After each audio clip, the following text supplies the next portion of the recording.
प्रशिक्षण ट्रेनिंग।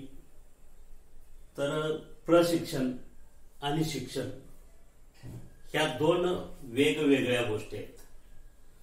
तर शिक्षण म्हणजे काय आणि प्रशिक्षण म्हणजे काय? तर शिक्षण म्हणजे जे आपण शालेय शिक्षण 10वी पर्यंत घेतो किंवा 11वी 12वीला आर्ट कॉमर्स सायन्स हे जे आहे याला आपण शिक्षण म्हणतो, की जे पुस्तकी शिक्षण आहे, पुस्तकाच्या माध्यमातून जे शिकवलं जातं हे शिक्षण। ज्ञान आत्मसात करणे हा शिक्षणाचा मुख्य उद्देश असतो। आणि प्रशिक्षण म्हणजे काय की ज्ञानाबरोबरच कौशल्य आत्मसात करणे म्हणजे प्रशिक्षण। ज्ञान तर आत्मसात करायचंच, परंतु त्याच्याबरोबर काहीतरी कला शिकायची, कौशल्य शिकायचं, कौशल्य आत्मसात करायचं, याला आपण प्रशिक्षण म्हणतो।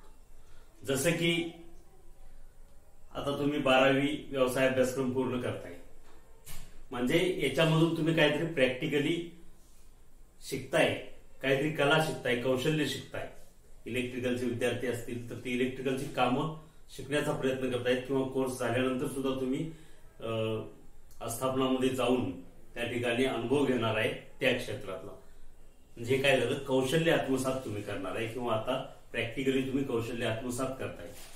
ऑटोमोबाईलची मुलं असतील, गाड्या रिपेअर करतात, म्हणजे ते त्यांच्यामध्ये कौशल्य आलं, गाड्यामधला दोष शोधायचा, ती रिपेअर करायची।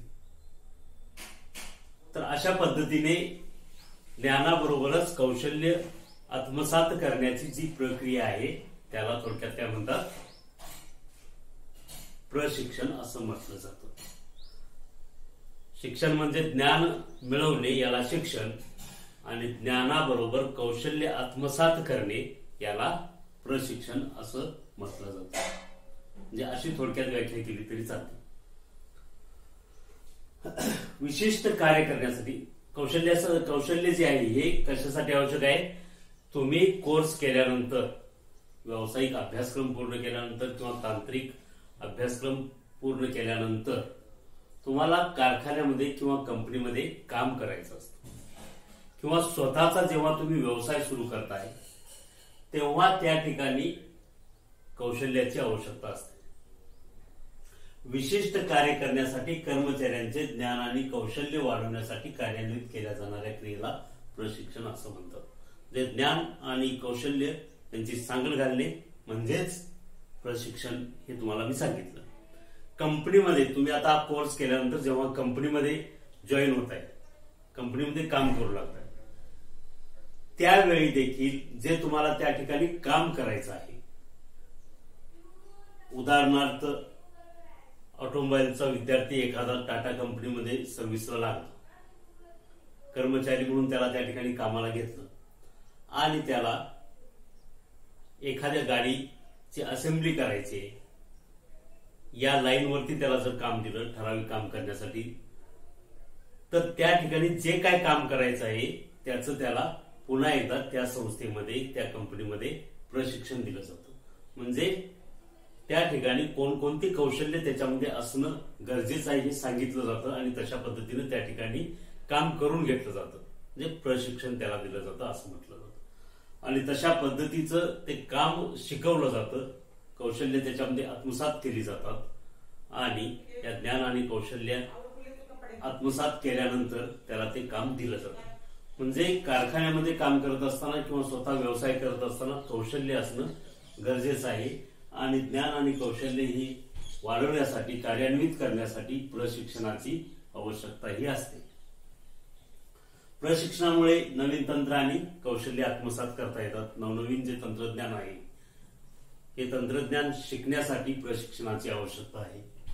निर्माण होणाऱ्या समस्यांची जाणीव होते आणि त्या सोडवता येतात। जेव्हा तुम्ही एखादं रिपेअर शॉप टाकलं, उपकरण दुरुस्तीचं जर दुकान टाकलं, तर त्या ठिकाणी विविध प्रकारचे काय दोष निर्माण होतात, काय समस्या येतात, हे तुम्हाला परिपूर्ण तुम्ही जर प्रशिक्षण केलं असेल तर त्या समस्या तुम्हाला समजतात, आणि त्या कशा सोडवायच्या हे देखील माहिती होतं।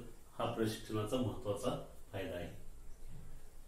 कारखान्यातील कार्यपद्धती समजते, परिपूर्ण कौशल्य असलेला जर कर्मचारी असेल तर तो त्या ठिकाणी जे काही कार्यपद्धती चालते कारखान्यामध्ये, कंपनीमध्ये, तो तातडीने त्या ठिकाणी ते काम शिकू शकतो किंवा ती कार्यपद्धती आत्मसात करू शकतो. कर्मचाऱ्याची कार्यक्षमता आणि आत्मविश्वास वाढतो.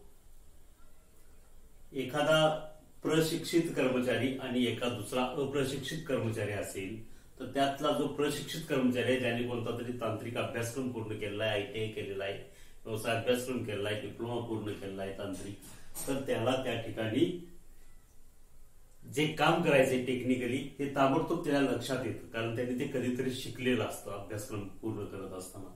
त्यामुळे त्याला काही अडचण येत नाही. परंतु दुसरा जर एखादा नौका जर त्या ठिकाणी कामाला पाठवला तर त्याला लवकर काही समजत नाही, त्याला आत्मविश्वास नसतो.